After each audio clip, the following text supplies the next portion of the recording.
مبارک محفی کے حوالے سے میں آپ کو تقریباً 40 سال قبل کی کیفیت کی طرف لے جانا چاہتا ہوں، جب نزول قرآن حکیم کا 1400 سالہ جشن ہمارے ملک میں منایا جا رہا تھا۔ یہ جنرل ایوب خان کی حکومت کا دور تھا۔ قرآن مجید کے نزول کو 1400 برس مکمل ہوئے تھے۔ اس زمانے میں آپ کو یاد ہوگا، جو میرے ہم عمر ہیں یا میرے آس پاس ہیں انہیں تو یقیناً یاد ہوگا کہ بہت سے جشن منائے جاتے ہیں، جشن مہران اور جشن بولان اور کہاں کہاں کے جشن، ان میں رقص و سرود کی محفلیں ہوتی، گانے بجانے کے پروگرام ہوتے۔ اسی زمانے میں اس ملک میں جو کچھ دینی مزاج رکھنے والے، ذوق رکھنے والے لوگ تھے، ان کے لیے جشن نزول قرآن بھی طے کیا۔ اور کیا کیا گیا اس موقع پر؟ قرات کانفرنس کی گئی تھی۔ سونے کے تار سے قرآن مجید لکھوایا گیا، جو آج بھی ہمارے ہاں فیصل چوک میں موجود ہے، کئی من وزن۔ اس وقت مجھے یہ احساس ہوا، میں ابھی لاہور منتقل ہوا ہی تھا اپنی دعوت التحریک کا آغاز کرنے کے لیے، یہ کیا قرآن مجید کس کام کے لیے نازل ہوا تھا؟ چاہیے حسن قرات کے مقابلے اور قرات کی محفلیں، اور یہ سونے کے تار سے لکھا ہوا قرآن جو محض ایک دیکھنے کی چیز ہے، شاید بات ہے کہ پڑھنے کا سوال پیدا نہیں ہوتا۔ تو اس وقت ذہن منتقل ہوا کہ قرآن مجید کے ضمن میں ہمارے اصل فرائض کیا ہیں، اصل ذمہ داریاں کیا ہیں۔ چنانچہ میں نے جنوری 1968 میں 2 تقریریں کی تھی جامع مسجد خضرہ سلم آباد لاہور میں، جن میں اس موضوع پر میں نے خطاب کی۔ بعد میں یہ تقریریں اور مقامات پر بھی ہوئی، پھر یہ پمفلٹ کی شکل میں شائع ہوئی۔ 3-3.5 لاکھ کی تعداد میں اب تک وہ کتاب شائع ہو چکا ہے، اردو، اس کے علاوہ انگریزی میں، عربی میں، فارسی میں، سندھی میں، ملائے زبان میں، ملائیشیا کے اندر سب۔ تو یہ اللہ تعالیٰ کی طرف سے اس کتابچے کو بہت شرف قبول حاصل۔ آج میں اسی موضوع کو چاہتا ہوں کہ اختصار کے ساتھ آپ کے سامنے رکھوں۔ قرآن مجید کے ہم پر جو حقوق ہیں، پہلے سادہ ترین الفاظ میں سمجھ لیجئے، اصطلاحات جو ہے ثقیل ہوتی ہیں، بعد میں آ جائیں گی۔ پہلا حق یہ ہے کہ ہم اسے مانیں جیسے کہ ماننے کا حق۔ دوسرا حق کیا ہے؟ اسے پڑھیں جیسے کہ پڑھنے کا حق۔ تیسرا حق کیا ہے؟ اسے سمجھیں جیسے کہ سمجھنے کا حق۔ چوتھا حق کیا ہے؟ اس پر عمل کریں جیسے کہ عمل کرنے کا حق ہے۔ اور پانچواں حق یہ ہے کہ اسے دنیا میں پھیلائیں جیسا کہ اس کو پھیلانے کا حق۔ اب ذرا ایک ایک کر کے میں ان کے بارے میں آپ سے مختصر گفتگو کروں گا۔ ہم مانیں قرآن کو جیسے کہ ماننے کا حق ہے، اس کے لیے اصطلاح ہے ایمان، ماننا، ایمان۔ لیکن اس ایمان کے 2 درجے، ایک ہے ایمان باللسان، تصدیق باللسان، اقرار باللسان، ایک ہے تصدیق بالقلب، دل میں یقین کی کیفیت پیدا۔ اب ظاہر بات ہے کہ ہم زبان سے مانتے ہیں کہ قرآن اللہ کا کلام ہے جو محمد رسول اللہ صلی اللہ علیہ وسلم پر نازل ہوا، اور یہ بعین ہی یوں کا تو موجود ہے، محفوظ۔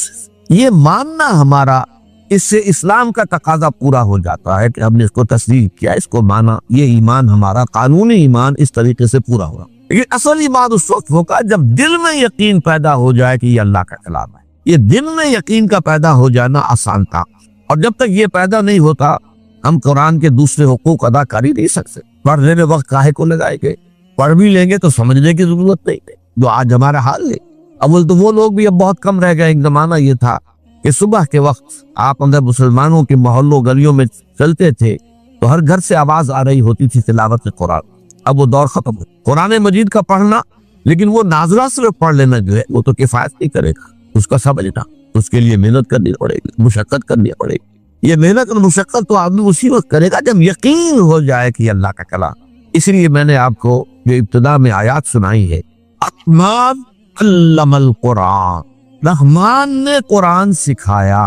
یہ رحمان کی رحمانیت کا مظہر اتم ہے کہ اس نے اللہ تعالیٰ نے اپنے بندوں کے لیے یہ قرآن نازل۔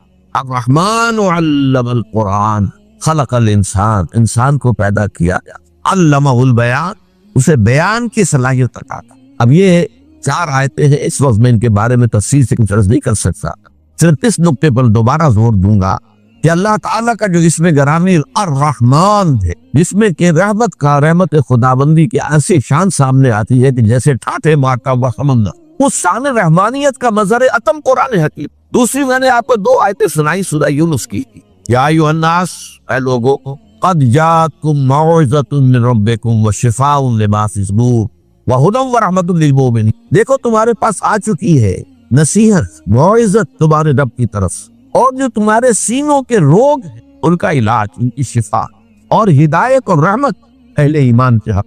قل بفضل اللہ وبرحمت، اے نبی ان سے کہہ دیجئے کہ یہ اللہ کے فضل اور اس کی رحمت کا منظر ہے کہ یہ قرآن نازل، فَبِذَلِكَ فَلْيَفْرَحُوا، تو اس پر خوشیاں منائیں کہ اللہ نے اتنا بڑا کرم فرمایا، اپنا کلام ہمیں عطا کر دیا اور اس کی حفاظت کا ذمہ لے لیا۔ هُوَ خَيْرٌ مِّمَّا يَجْمَعُونَ، یہ قرآن ان تمام چیزوں سے بہتر ہے جو لوگ جمع کرتے ہیں، مال جمع کرتے ہیں، دولت جمع کرتے ہیں، جائیداد بناتے ہیں، یا اور جو مختلف بھی ہماری اس وقت کی جو بھی دلچسپیاں ہیں جس پہ ہم لگے ہوئے ہیں، ہم عطل لگے ہوئے ہیں، دن رات لگے ہوئے ہیں، اگر ہم جان لیں اس قرآن کی عظمت کیا ہے تو ہمیں معلوم ہوگا کہ یہ سب سے زیادہ قیمتی شے ہے، آسمان کے نیچے زمین کے اوپر اس سے زیادہ قیمتی شے اور کوئی نہیں ہے۔ وہ خیر مما یجمعون، جو کچھ یہ جمع کرتے ہیں ان سے کہیں بہتر، کہیں وقی، کہیں قیمتی شے یہ قرآن۔ لیکن یہ کیفیت ہمارے اندر کب پیدا ہوگی؟ جبکہ ہمیں یقین ہو جائے۔ اور میں آپ کو دعوت دوں گا ایک سیلف سینسر جسے ہم کہتے ہیں، سیلف کرٹیسزم جسے کہتے ہیں، ہم اپنے گریبانوں میں جھانک کر دیکھیں کیا واقعی ہمیں یقین ہے؟ اگر یقین ہے تو پھر اس کے ساتھ ہمارا طرز عمل کیا ہے؟ کیا ہمیں پڑھتے ہیں اسے جیسے کہ پڑھنے کا حق ہے؟ کیا سمجھتے ہیں جیسے کہ سمجھنے کا حق؟ کیا اس پر عمل کرتے ہیں جیسے کہ عمل کرنے کا حق ہے؟ کیا اسے پھیلا رہے ہیں دنیا میں جیسے کہ پھیلانے کا حق ہے؟ اور اگر ہم یہ نہیں کر رہے تو اس کا صاف مطلب یہ ہے کہ ہم زبان سے تو کہہ رہے ہیں، اقرارهم باللسان تو اللہ کا شکر ہے کہ ہمیں حاصل ہے اور اسی کی بنیاد پر ہم مسلمان ہوئے، لیکن یقین قلبی کی نعمت سے ہم محروم ہیں۔ تو میں اس وقت دعا ہی کر سکتا ہوں کہ ہمیں اللہ تعالیٰ قرآن مجید کے منزل من اللہ کلام ہونے پر یقین عطا فرمائے، اس لیے کہ بعد کے جو حقوق ہیں وہ سب اسی کے اوپر پر جو ہے ان کا کار و مدار۔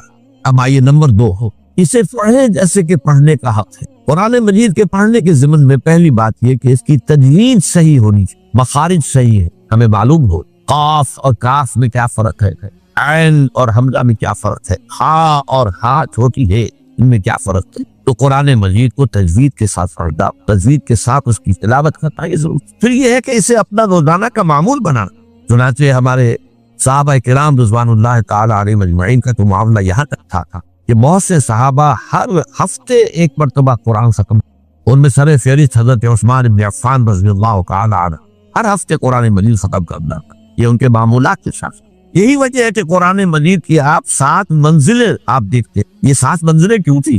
یہ 7 منزلیں اسی اعتبار سے کہ ایک منزل روزانہ کی تلاوت کر کے ہر ہفتے میں قرآن مجید ختم ہے۔ وہ تو بعد میں جب ہمارے اندر زوال پیدا ہو گیا اور وہ ذوق یقین میں کمی آ گئی تو اس کے بعد یہ ہوا ہے کہ پھر ہر مہینے ایک مرتبہ ختم کرنے کے لیے 30 پاروں میں تقسیم کی، لیکن یہ 30 پاروں کا وجود دور صحابہ میں نہیں تھا، یہ بعد کی پیداوار۔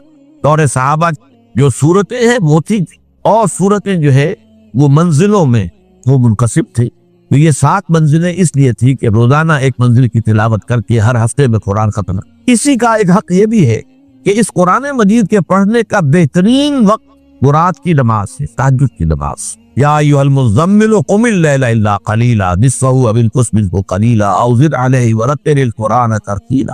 اب ظاہر بات ہے کہ اس کے لیے لازم ہے کہ کچھ نہ کچھ قرآن یاد کرے، قرآن مجید کا یاد کرنا۔ تو ایک حص یہ ہے کہ ہم میں سے ہر ایک کو کچھ نہ کچھ قرآن یاد ہونا چاہیے اور سمجھنا چاہیے کہ جتنا قرآن مجھے یاد ہے وہی میری اصل دولت ہے۔ اور یہ قرآن پھر اللہ تعالیٰ توفیق لے تو رات کو تہجد کی نماز میں کھڑے ہو کر ترتیل کے انداز میں ٹھہر کر پڑھا جائے۔ تو یہ ہے قرآن مجید کے پڑھنے کا معاملہ کہ اسے پڑھا جائے جیسا کہ پڑھنے کا حق۔ تیسری بات آئی ہے اس کو سمجھا جائے جیسے کہ سمجھنے کا حق۔ اس کے 2 رتبے مرحلے جو بھی آپ کہیں، پہلا ہے جس کو قرآن کہتا ہے تذکر بالقرآن، قرآن سے نصیحت اخذ کرنے، قرآن جو ہدایت دیتا ہے وہ حاصل کر۔ اس کے لیے قرآن مجید میں سورہ قمر میں 4 مرتبہ فرمایا گیا وَلَقَدْ يَسَّرْنَا الْقُرْآنَ لِلذِّكْرِ فَهَلْ مِن مُدَّكِرٍ۔ یہ نصیحت اخذ کرنے کے لیے، ہدایت اخذ کرنے کے لیے ہم نے قرآن کو آسان بنایا ہے۔ تو ہے کوئی تم میں سے کہ جو اس سے ذکر حاصل کرنا چاہے؟